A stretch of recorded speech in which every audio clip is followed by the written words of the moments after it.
Good day everyone, I am Arizme Pablo and we are going to discuss about the academic presentation. If you want to be a good presenter, you need to prepare well in speaking in public.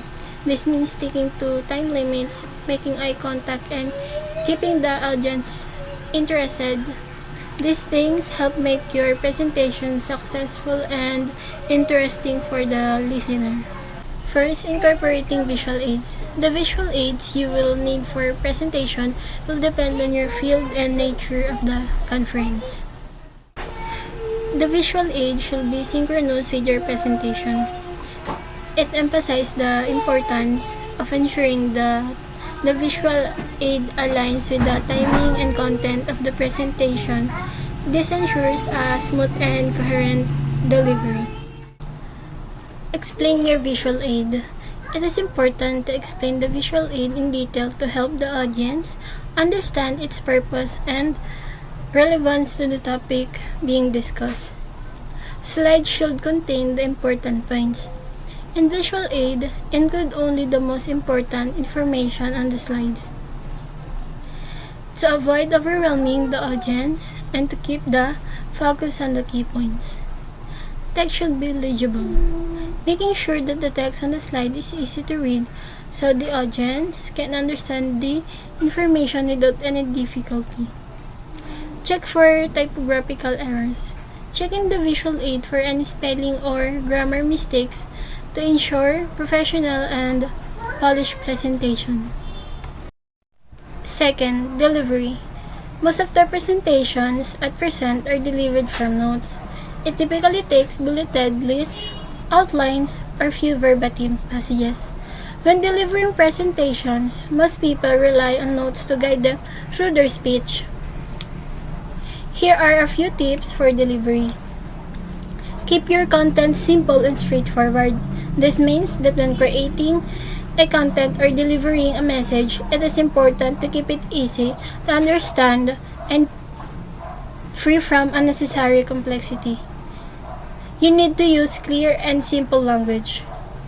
It is important of using language that is easy to understand for the audience to comprehend, avoiding jargon or overlay complex terms. Do not just read the text from the slides. Presenters should not simply recite the exact text that is displayed on their presentation slides, but elaborate on the points and provide additional context. Last, introduce yourself and establish credibility at the beginning of your presentation. Introducing oneself and building credibility with the audience at the start of the presentations, which is help to establish trust and authority from them. So good day, my name is Aisin Costuna and let's talk about know your audience. So understanding your audience in academic presentation is special because essential because it allows you to effectively communicate your research or ideas to individuals with varying levels of knowledge and expertise. And by tailoring your presentation to meet their needs and expectations, you can engage them more effectively, increase comprehension, and ultimately contribute to a more meaningful exchange of knowledge. And now, let's move on to the next topic, which is adhere to the time limit.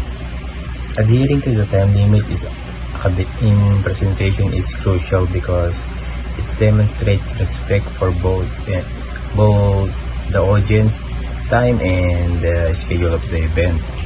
And imagine being in a conference with multiple presenters and each one exceeds their allotted time.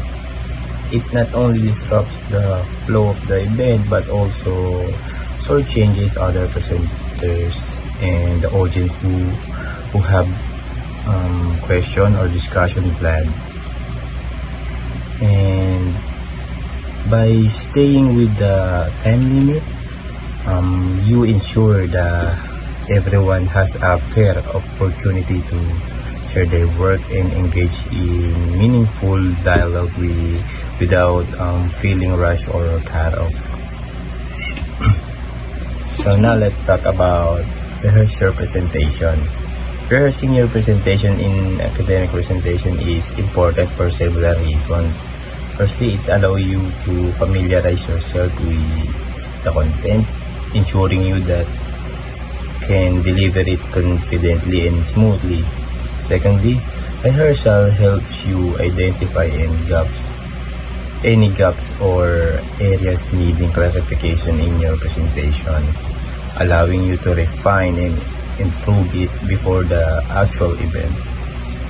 Rehearsing helps you manage your time effectively, ensuring that you stay within the allotted time limit. And finally, practicing your presentation enhance your overall delivery, make it more engaging and impactful for your audience. And now we are in the last part of my topic, which is check the room in advance. Checking the room in advance for a presentation is like exploring a new neighborhood before moving in. By familiarizing yourself with the space beforehand, you can mentally prepare for the layout, the ambience, and any potential challenges. It's not about logistics. It's about feeling at home in your environment, which can boost your confidence and performance. It shows respect for your audience and your own preparation, ensuring that every runs smoothly on the big day. So my name is Domer Santa Rosa and we talk about transition words, questions and discussions and ensure that ensure that the closing is natural. So the first one is transition words. We use transition words to clarify the relationship between sentences or ideas. So example is however. However is gayunpaman in Tagalog term. However is used to emphasize the contrast between two ideas, while in addition or bukod dito in Tagalog term is used to add another point to an argument.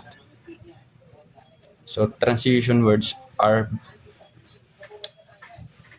important for maintaining the flow of thought in a text.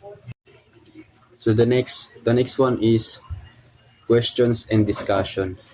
It is important in communication because it enhances the understanding between the speaker and the audience. So example is we talking about the environmental issue. So everyone can ask question about the discussion, like what steps can each of us take to support environmental conservation, or what are the effects of reducing plastic usage on our environment. So in this way, questions stimulate participants to share their knowledge and broaden the discussion. The last one is ensure that the closing is natural. So it is important also because as a speaker you need to ask your audience if they have any questions or clarification about the discussion before it ends. Just like the teachers always do before they end the class, they always ask their students if they have any further questions about the lesson that they tackled. So the teacher can clarify it to that student before the end of discussion. And after that, thank to your audience for their listening and cooperation about the discussion, and walk off the stage with gratitude to end the session.